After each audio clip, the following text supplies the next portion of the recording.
शहर के बाहरी इलाके में एक पुराना और भूतिया घर था जिसमें हाल ही में एक नया परिवार रहने आया था। ये घर पहले बहुत ही शाही था, लेकिन अब उसकी दीवारें उखड़ी हुई थी और छत से पानी टपकता था। फिर भी शेखावत परिवार ने उसे खरीद लिया। परिवार में आदित्य, सुजाता और उनका छोटा बेटा आर्यन था, जो अपनी मासूमियत और कल्पना शक्ति के लिए जाना जाता था। जब शेखावत परिवार ने घर में कदम रखा तो सुजाता को थोड़ी चिंता हुई, क्योंकि घर की हवा में एक अजीब सी खामोशी थी। लेकिन आदित्य ने इस सब पर ध्यान न देने का निर्णय लिया और सोचा कि ये बस एक नया वातावरण है। वो अपने नए जीवन के लिए आगे बढ़ने को तैयार थे। आर्यन, जो सिर्फ 8 साल का था, पेंटिंग का शौक रखता था। उसने पहले ही दिन से दीवारों पर रंग बिरंगे चित्र बनाना शुरू कर दिया। सुजाता ने उससे एक कोने में पेंटिंग का कार्नवस दिया, जहां वो घंटों बैठकर रंग भरता था। लेकिन जैसे जैसे दिन गुजरने लगे, आर्यन की पेंटिंग्स में अजीब बदलाव आने लगे। पहले उसने सुंदर जंगलों और बगीचों के बीच चित्र बनाए थे, लेकिन अब उसकी पेंटिंग्स में असामान्य और डरावनी आकृतियां दिखने लगी।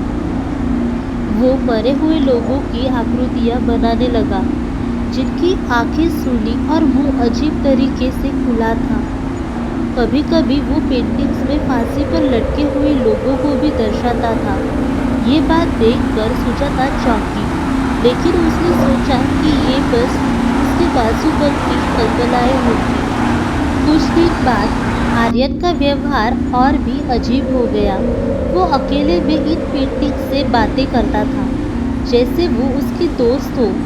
वो कहता, तुम लोग मेरे अच्छे दोस्त हो, आप लोग मेरे साथ खेलते हो। ये सुनकर सुजाता की धड़कन तेज हो गई। आर्यन के चेहरे पर अब बिल्कुल अलग ही नजारा था। उसकी आंखों में बड़ी और विचित्र हो गई थी। सुजाता ने इसे नजरअंदाज करने की कोशिश की, लेकिन धीरे धीरे वो समझ गया कि कुछ तो गड़बड़ है।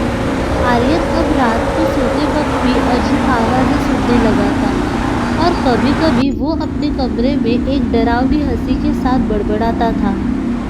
एक दिन सुजाता ने देखा कि आर्यन दीवार पर पेंटिंग्स की ओर देखकर मुस्कुरा रहा था और उस पर कुछ बुदबुदा रहा था। तुम लोग मेरे साथ आकर खुश हो ना? आर्यन ने कहा। ये सुनकर सुजाता के पैरों के तले जमीन खिसक गई। वो समझ गई कि ये कोई सामान्य स्थिति नहीं थी। सुजाता ने पड़ोसियों से इस घर के बारे में जानने का निर्णय लिया। मिस्टर शर्मा, जो पास में रहते थे, उन्हें जानकारी देने आए। उन्होंने बताया कि कुछ साल पहले इस घर में एक परिवार रहता था। उनका बेटा भी आर्यन की उम्र का था और वो भी पेंटिंग्स बनाने का शौक रखता था। लेकिन एक दिन वो अचानक लापता हो गया और घर में उसकी कोई भी जानकारी नहीं मिली। कुछ महीनों बाद उसके शव को घर के किचन से बरामद किया गया। लोग कहते थे कि उसने खुदकुशी कर ली। उसके बाद से इस घर में कुछ न कुछ अजीब घटनाएं होने लगी।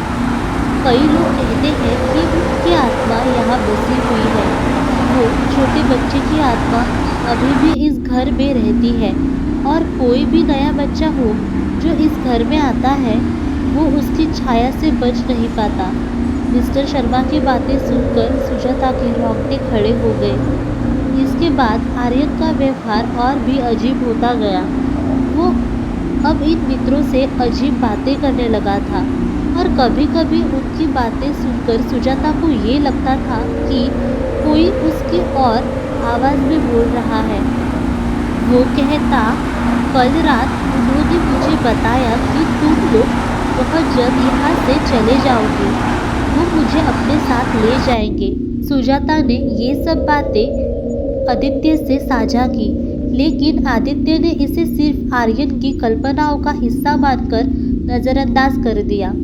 लेकिन फिर एक रात, जब सुजाता ने आर्यन को उसकी पेंटिंग के पास खड़ा देखा, आर्यन की आंखें पूरी तरह से पलट गई थी। वो घबराई और चिल्लाई, आर्यन! लेकिन आर्यन ने कोई जवाब नहीं दिया।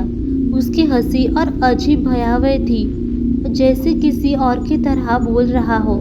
ये सब देखकर सुजाता ने तुरंत आदित्य को बुला लिया और वो दोनों डर के मारे चुपचाप कमरे में घुस गए।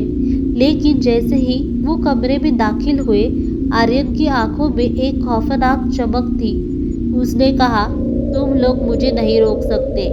अब मैं उनके साथ ही रहूंगा। सुजाता और आदित्य ने ये सब सहते हुए आखिरकार एक तांत्रिक से मदद लेने का निर्णय लिया। तांत्रिक ने बताया कि ये घर एक भूचाल की तरह है, जहाँ एक आत्मा ट्रैपिड है और किसी भी नए बच्चे को अपनी गिरफ्त में ले लेती है। अगर उन्होंने तुरंत कोई उपाय नहीं किया तो आर्यन की आत्मा भी उस मृत बच्चे की तरह घर में फंस जाएगी। तांत्रिक ने रात को एक विशेष अनुष्ठान किया। जैसे ही अनुष्ठान पूरा हुआ, आर्यन अचानक से चिल्लाया और बुरी तरह से झूलने लगा। उसकी आंखें फिर से सामान्य हो गई, लेकिन उसके चेहरे पर एक डरावनी मुस्कान थी। जैसे जैसे तांत्रिक ने मंत्र पढ़े, कमरे की दीवारों से एक अजीब धुआं निकलने लगा। अंत में आत्मा शांत हुई और आर्यन सामान्य हो गया। लेकिन सुजाता और आदित्य को ये समझ में आ गया कि इस घर की सच्चाई कुछ और थी। अब वो जल्दी ही उस घर को छोड़ने का मन बना चुके थे, क्योंकि उन्हें ये समझ में आ गया था कि कभी भी इस घर में रहने वाला कोई भी परिवार उस रहस्य से नहीं बच सकता।